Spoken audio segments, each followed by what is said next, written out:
بالله من الشيطان الرجيم. أعوذ بالله من الشيطان الرجيم. بسم الله الرحمن الرحيم.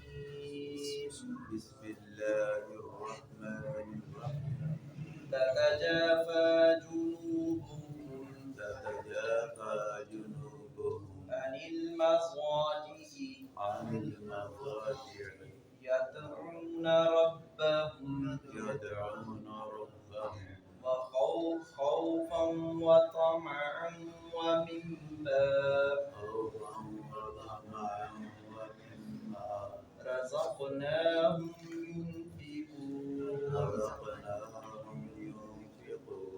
فلا تعلم نفس ما أخفي لهم من قرة أعين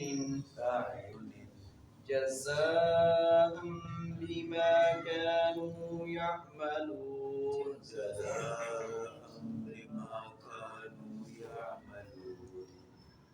أفمن كان مؤمنا كمن كان فاسقا لا يستوون. اللہ رب العزت نے اہل ایمان کے ان چار اوصاف کا تذکرہ کیا ہے کہ وہ جب اپنے بستروں پر ہوتے ہیں، پہلوؤں کے بل ہوتے ہیں، تب بھی وہ کروٹ لیتے ہوئے اٹھتے بیٹھتے چلتے پھرتے پہلوؤں کے بل بھی وہ اللہ رب العزت کو بھولتے نہیں ہیں، اللہ رب العزت کو یاد رکھتے ہیں، اس کا ذکر کرتے ہیں، اس کی تسبیح کرتے ہیں، تحمید کرتے ہیں، اس کی کبریائی، اس کی بڑائی، برتری اور بزرگی ہمہ وقت ہی ان لوگوں کا شعار ہے اللہ رب العزت کی تعریف کرنا، چونکہ اللہ رب العزت کی تعریف کرنے سے ہی بیڑا پار ہوگا، اور اللہ رب العزت کی ذات سب سے زیادہ لائق ہے تعریف کے، اور اس سے بڑھ کر کسی کی تعریف نہیں کی جا سکتی۔ سب سے بڑھ کر اگر کسی ذات کی تعریف کی جا سکتی ہے تو وہ اللہ رب العزت کی ذات ہے۔ باقی سب کو اللہ رب العزت نے پیدا کیا ہے، نبی اکرم صلی اللہ علیہ وسلم کو اللہ رب العزت بہت سارا مقام عطا فرمایا، بہت شان عطا فرمایا، لیکن آپ بھی سب سے زیادہ اللہ کی تعریف کرنے والے تھے، اور احمد کا معنی یہی ہوتا ہے، چونکہ آپ کا دو ذاتی نام ہے، محمد بھی اور احمد بھی صلی اللہ علیہ وسلم۔ کلام اللہ میں اللہ رب العزت نے تذکرہ کیا، احمد کا معنی ہوتا ہے جو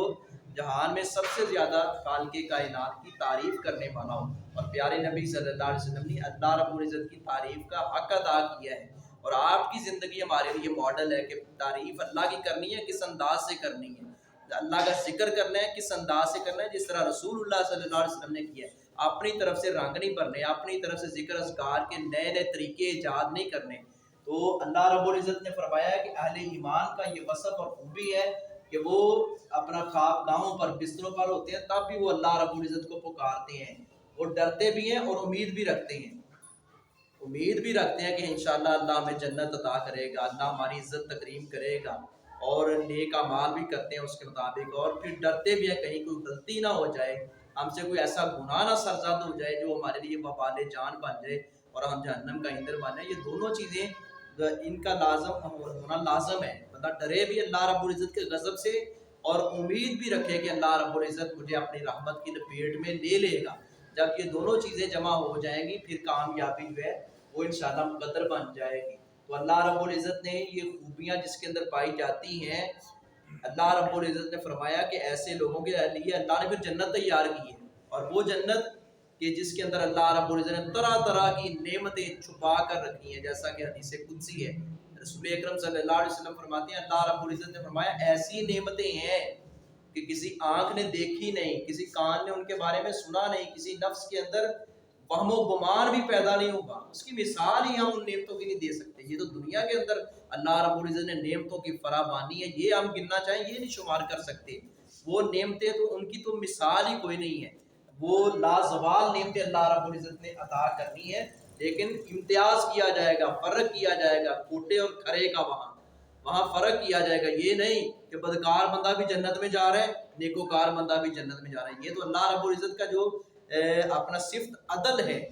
انصاف ہے، یہ تو اس کے خلاف ہے۔ تو یہ دنیا کے اندر جیسے مسلمان ہیں، کافر ہیں، اہل ایمان ہیں، بے ایمان بھی ہیں، اسی طرح مشرک بھی ہیں، توحید پرست ہیں، یہ اسی طرح اللہ رب العزت نے فرمایا ہے کہ مومن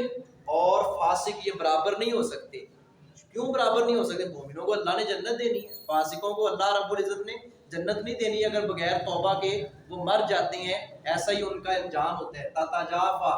علیحدہ رہتے ہیں، جنوبہم ان کے پہلو، عن المزاجی خواب گاہوں سے، بستروں سے ان کے پہلو الگ رہتے ہیں، یعنی وہ یہ نہیں کہ بس ان کا سونا ہی جو ہے وہ اپنا صبح شام دن رات یہی سونے پہ کے چکر پہ ہیں اور اللہ رب العزت کو بھولے ہوئے ہیں، غفلت کی نیند سوئے ہوئے ہیں، یا اپنا اس طرح کے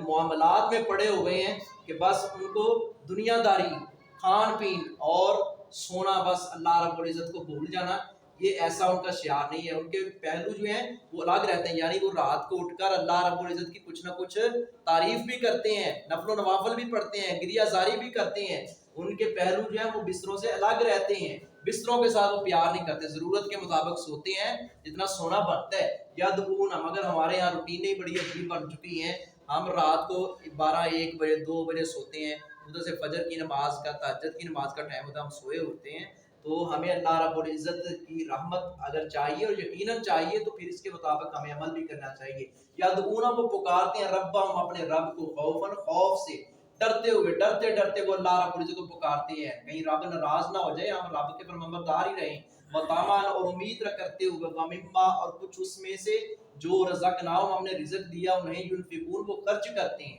پھر وہ خرچ بھی کرتے ہیں، اللہ رب العزت نے جو دیا ہے اس میں سے اللہ کے راستے میں خرچ کرتے ہیں۔ فلا تعلم، بس نہیں جانتا، نفس، کوئی نفس، کوئی جان یہ بات نہیں جانتی، ما اخفی، وہ جو چھپا رکھی گئی ہیں، لہم، ان کے لیے، من قرۃ، ٹھنڈک، اعین، آنکھوں کی، جزاء، بدلہ دینے کے لیے، بما کانوا، ان کا وہ، یعملون، جو وہ عمل کرتے ہیں۔ اللہ رب العزت میں جو ان کے لیے چھپا کر رکھا گیا، یعنی جو جنت کی نعمتیں ان کے لیے، جو ٹھنڈک ملنی ہے، جو ان کی آنکھوں کو سکون ہونا ہے، جو ان کو بدلہ اور جزا ملنی ہے، وہ اللہ رب العزت نے چھپا کر رکھی ہے اگر یہ خوبیاں ان کے اندر پائی جاتی ہیں۔ افمن کان مؤمنا، کیا پھر وہ شخص جو ہے مومن، کمن کان فاسق، اس شخص کی مانند ہو سکتا ہے جو فاسق ہے؟ کیا مومن اس شخص کی طرح ہو سکتا ہے جو فاسق ہے، جو گناہ گار ہے، جو ڈٹائی کے ساتھ گناہ کرتا جاتا ہے اور اس کا ضمیر مردہ ہو چکا ہے؟ تو اللہ رب العزت نے فرمایا کہ ایسا نہیں ہے، مومن فاسق برابر نہیں ہو سکتے، لا یستوون، نہیں وہ برابر ہو سکتے، وما علیہ